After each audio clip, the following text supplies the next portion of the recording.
Hello students, ये आपकी political science की क्लास है। आज का जो हमारा टॉपिक है वो है धार्मिक स्वतंत्रता का अधिकार, right to freedom of religion. और इसका जो वर्णन है वो है अनुच्छेद 25 से लेकर के अनुच्छेद 28 तक।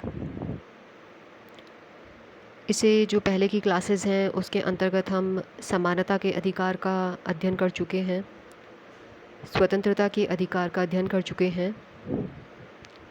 हमने शोषण के विरुद्ध जो अधिकार है उसका भी अध्ययन किया है। और आज जो हम अध्ययन करने जा रहे हैं वो है मौलिक अधिकार में चौथा प्रकार, धार्मिक स्वतंत्रता का अधिकार। इसका हम आज अध्ययन करेंगे। इसका वर्णन कौन से अनुच्छेद से लेकर के कहाँ तक है, तो यह अनुच्छेद 25 से लेकर के अनुच्छेद 28 तक वर्णित है, यानी कि अनुच्छेद 25, अनुच्छेद 26, अनुच्छेद 27 और अनुच्छेद 28। तो चलिए आज का टॉपिक जो है वो हम शुरू करते हैं।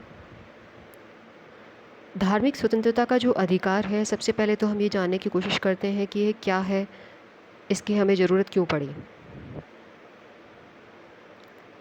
देखिए, अगर आपको ध्यान में हो तो हमने प्रस्तावना का अध्ययन किया था और प्रस्तावना के अंतर्गत हमने विभिन्न शब्दावलियों का अध्ययन किया था। उनमें से एक चीज़ थी विचार, अभिव्यक्ति, विश्वास, धर्म, उपासना की स्वतंत्रता। तो देखिए, विचार, अभिव्यक्ति, इनके लिए तो क्या किया गया कि अनुच्छेद 19 जो है उसके अंतर्गत जगह दी गई इस अधिकार को, जबकि विश्वास, धर्म, उपासना की जो स्वतंत्रता है इसके लिए अनुच्छेद 25 से लेकर के अनुच्छेद 28 के अंतर्गत प्रावधान किए गए, यानी कि ये धार्मिक स्वतंत्रता का जो अधिकार है उसको ये सुनिश्चित करता है। और देखिए, जब तक स्वतंत्रता व्यक्ति को प्राप्त नहीं होगी तब तक एक हम मुक्त समाज की, एक ओपन सोसाइटी की हम कल्पना नहीं कर सकते हैं। और जब ऐसा होगा तो व्यक्ति को हर तरीके से स्वतंत्रता प्राप्त होगी, चाहे वो उसके बौद्धिक पक्ष की बात हो, चाहे उसके मानसिक पक्ष की बात हो। तो इस प्रावधान को कंप्लीट करने के लिए हमारे संविधान में अनुच्छेद 25 से लेकर के 28 तक ये प्रावधान किए गए हैं।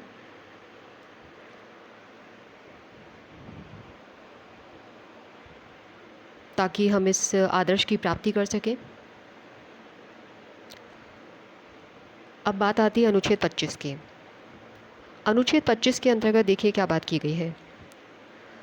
ये सभी व्यक्तियों को अंतःकरण की, धर्म को अबाध रूप से मानने, आचरण करने, प्रचार करने की स्वतंत्रता इसके अंतर्गत प्रदान की गई है। अब ये सब क्या चीज़ें हैं? अंतःकरण, धर्म को अबाध रूप से मानना, आचरण करना, प्रचार करना। देखिए, अंतःकरण की स्वतंत्रता से क्या मतलब है कि मैं किसी को भी अपना भगवान मान सकती हूँ। ये मेरी अपनी धार्मिक स्वतंत्रता है। कोई भी व्यक्ति, कहीं भी ऐसा नहीं लिखा हुआ है कि किसी को शिव जी को ही अपना आराध्य देव मानना है या गणेश जी की ही पूजा करनी है। आपका मन जिस भगवान को या जिसमें अपनी आस्था रखे उसे आप अपना भगवान मान सकते हैं। इस पे कोई किसी प्रकार की रोक टोक नहीं है, ठीक है। और ऐसा क्यों है? देखिए, क्योंकि हमारा जो राज्य है वो कैसा है? पंथ निरपेक्ष राज्य है। यानी राज्य का जो सब्जेक्ट है, राज्य का जो विषय है वो कहाँ तक है? व्यक्ति व्यक्ति के आपस में क्या, किस प्रकार से संबंध है, एक व्यक्ति दूसरे व्यक्ति से किस प्रकार से संबंध रख रहा है। अब व्यक्ति ईश्वर से कैसा संबंध रख रहा है वो राज्य का विषय नहीं है। ये संबंध होता है व्यक्ति के अंतःकरण का। तो यानी कि व्यक्ति का ईश्वर के साथ, भगवान के साथ, अल्लाह के साथ, गॉड के साथ जो संबंध है वो उसका अपने अंतःकरण का विषय है। तो व्यक्ति की अंतरात्मा जिसको भगवान मानने को कहे, जिसको भगवान मानना चाहे, वो मान सकता है। ठीक है, तो इच्छा अनुसार धर्म ग्रहण कर सकता है, और इच्छा अनुसार यहाँ पे खास बात यही है कि इच्छा अनुसार धर्म परिवर्तन भी कर सकता है। ऐसा नहीं है कि कोई उसे उस पर कोई अपनी इच्छा ला दे, उसे प्रेशराइज़ करे, डरा धमका करके उसे धर्म परिवर्तन के लिए उसका मानस बनाए, तो ऐसा नहीं किया जा सकता है। व्यक्ति जो है वो इच्छा अनुसार ऐसा कर सकता है। इसके अलावा व्यक्ति जो है वो खुलेआम स्वतंत्रता पूर्वक, ठीक है, तो अपने श्रद्धा की, अपने विश्वास की वो घोषणा कर सकता है। मुक्त रूप से अपने आराम से अपने जो धार्मिक जो क्रियाकलाप हैं उनका, श्रद्धा का, विश्वास का, इनका आनंद उठा सकता है। इसके अतिरिक्त व्यक्ति कोई भी जो धार्मिक गतिविधि जो उसको अपने अनुकूलित लगती है, जो उसको अपने सूटेबल लगती है, जो उसको अपने तरीके से अपने भगवान से जोड़ती है, तो ऐसी कोई भी धार्मिक गतिविधि व्यक्ति कर सकता है, उनका प्रदर्शन भी कर सकता है। जैसे आपने देखा होगा कि जन्माष्टमी पे या गणेश चतुर्थी पे, तो इस प्रकार से जो व्यक्ति है वो आराम से अपनी धार्मिक गतिविधियों को प्रदर्शित कर सकता है। इसी प्रकार से कोई भी व्यक्ति किसी दूसरे व्यक्ति को अपने धर्म के बारे में बता सकता है। मतलब ऐसा नहीं है कि ज़बरदस्ती वो उस पर अपने भावनाओं को ला दे। तो इस प्रकार से ये सब बातें जो हैं ये अनुच्छेद 25 के अंतर्गत वर्णित हैं।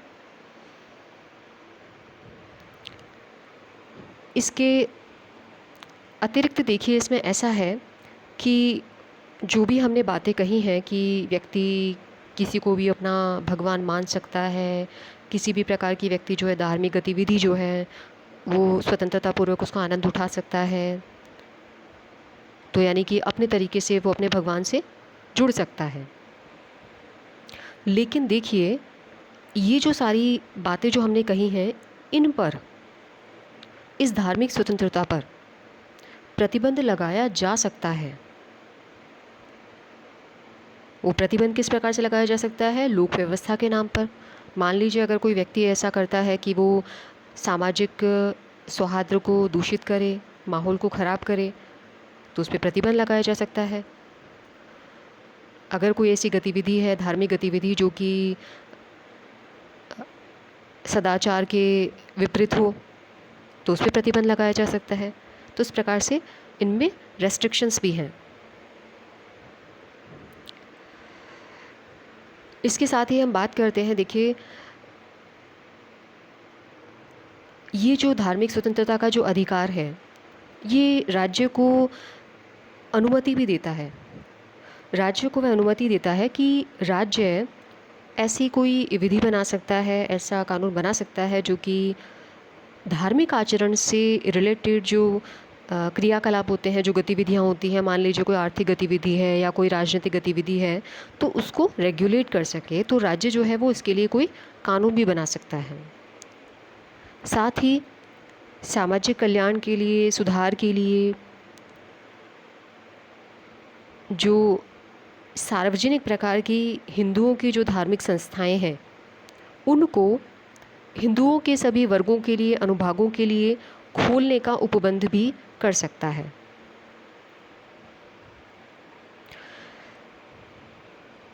तो ये हमने अध्ययन किया धार्मिक स्वतंत्रता के अंतर्गत अनुच्छेद 25। अब हम बात करते हैं अनुच्छेद 26 की। धार्मिक कार्यों के प्रबंध की स्वतंत्रता, freedom to manage religious affairs.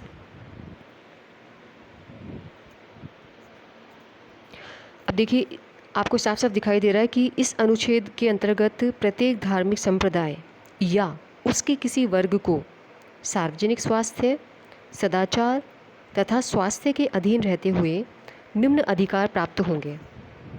और कौन कौन से अधिकार प्राप्त हैं? जैसे धार्मिक कार्यों के प्रबंध का अधिकार, जैसे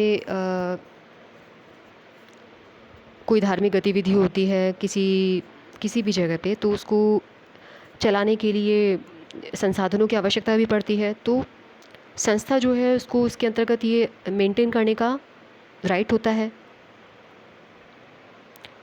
अपने जो धार्मिक कार्य होते हैं उनको, धार्मिक कार्यों संबंधी विषयों का प्रबंध करने का अधिकार, ये दूसरा पॉइंट है। यानी कि जो धार्मिक विषय होते हैं उनको वो संस्था जो है वो मेंटेन कर सकती है।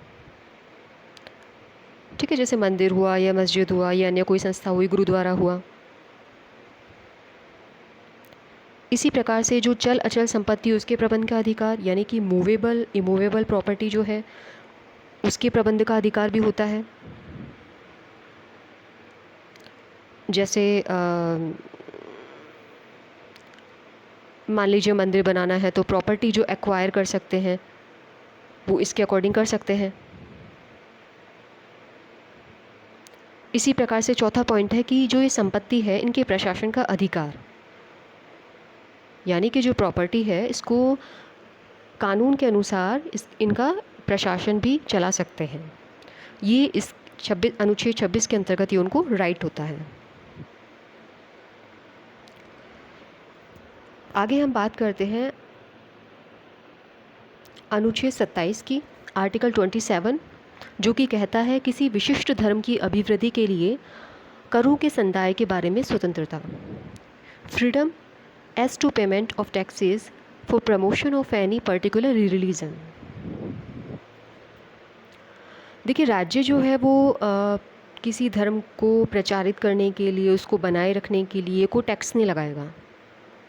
तो ऐसा नहीं है कि सरकार जो है वो मंदिर बनाने के लिए टैक्स लगा दे, ऐसा नहीं हो सकता है। हाँ, इसके अंतर्गत इतना ज़रूर किया जा सकता है कि कोई धार्मिक गतिविधि है, मान लीजिए जैसे कि आपने नाम सुना होगा अमरनाथ यात्रा, तो देखिए वहाँ पे इतने सारे श्रद्धालु जाते हैं, तो उनको सुविधा प्रदान करने के लिए रास्ते में किसी प्रकार की उनको कोई दिक्कत ना आए उनके रहने के लिए, तो इसके अंतर्गत सरकार जो है वो कुछ शुल्क ज़रूर लगा सकती है, फीस ज़रूर लगा सकती है, लेकिन टैक्स नहीं लगा सकती है। तो ये था अनुच्छेद 27। इसके बाद हम बात करते हैं अनुच्छेद 28 की। कुछ शिक्षा संस्थानों में धार्मिक शिक्षा या धार्मिक उपासना में उपस्थित होने के बारे में स्वतंत्रता। अब देखिए अनुच्छेद 28 जो है वो क्या कहता है। कुछ ऐसी शिक्षण संस्थाएं होती हैं जो राज्य जिनको पूर्णतः संचालित करता है, तो उसमें धार्मिक शिक्षा नहीं दी जाएगी। मतलब धार्मिक शिक्षा से मतलब हुआ जैसे कि मान लीजिए कि हवन करना, ये सब क्या है, तो राज्य अगर पूर्णतः संचालित कोई शिक्षण संस्थान है तो उसमें ऐसा धार्मिक शिक्षा इस प्रकार की नहीं दे सकते। हाँ, कोई ट्रस्ट के द्वारा अगर कोई चलाया जा रहा है कोई ऐसा एजुकेशनल इंस्टीट्यूट, तो उसमें ये धार्मिक शिक्षा जो है वो प्रोवाइड करवाई जा सकती है। इसके अलावा ऐसा भी है कि जो धार्मिक शिक्षा है उसमें कुछ शर्तों के आधार पे भी दी जा सकती है, ऐसे इंस्टीट्यूट भी होते हैं। अभी तो हमने 2 की चर्चा की। पहले नंबर पे तो वो इंस्टीट्यूट्स हैं जो कि राज्य के द्वारा पूर्णतः संचालित होते हैं, तो उनमें तो क्या है, इस प्रकार की धार्मिक शिक्षा नहीं दी जाएगी। और अगर मान लीजिए कोई ट्रस्ट के द्वारा चलते हैं तो उसमें धार्मिक शिक्षा जो है वो दी जा सकती है, किसी ट्रस्ट के द्वारा स्थापित जो किए जाते हैं। ये 2 पॉइंट्स हो गए। तीसरे पॉइंट है, कुछ ऐसे भी शिक्षण संस्थान होते हैं जिनमें धार्मिक शिक्षा जो है वो शर्तों पे दी जाती है, यानी कि सशर्त। अब या तो वो शिक्षण संस्थान इस प्रकार से हो कि वो राज्य से अनुदान यानी कि ग्रांट्स प्राप्त करें या मान्यता प्राप्त हो। तो अगर वहाँ पे पढ़ने वाले स्टूडेंट्स जो हैं वो अगर वो अंडर 18 हैं, 18 वर्ष से कम है, तब तो उनके पेरेंट्स की सहमति से उनको शिक्षा दी जा सकती है। और अगर वो 18 वर्ष से ऊपर हैं तब उन स्टूडेंट्स की सहमति से उनको धार्मिक शिक्षा जो है वो दी जा सकती है। तो ये था अनुच्छेद 28, यानी कि जो शिक्षण संस्थान है उनमें धार्मिक शिक्षा या जो धार्मिक उपासना है उसमें उपस्थित होने के बारे में स्वतंत्रता। तो आज जो हमने अध्ययन किया है वो है धार्मिक स्वतंत्रता का अधिकार, और इसके अंतर्गत हमने अनुच्छेद 25 से लेकर के अनुच्छेद 28 तक का अध्ययन किया है। आज के लिए इतना ही। Thank you.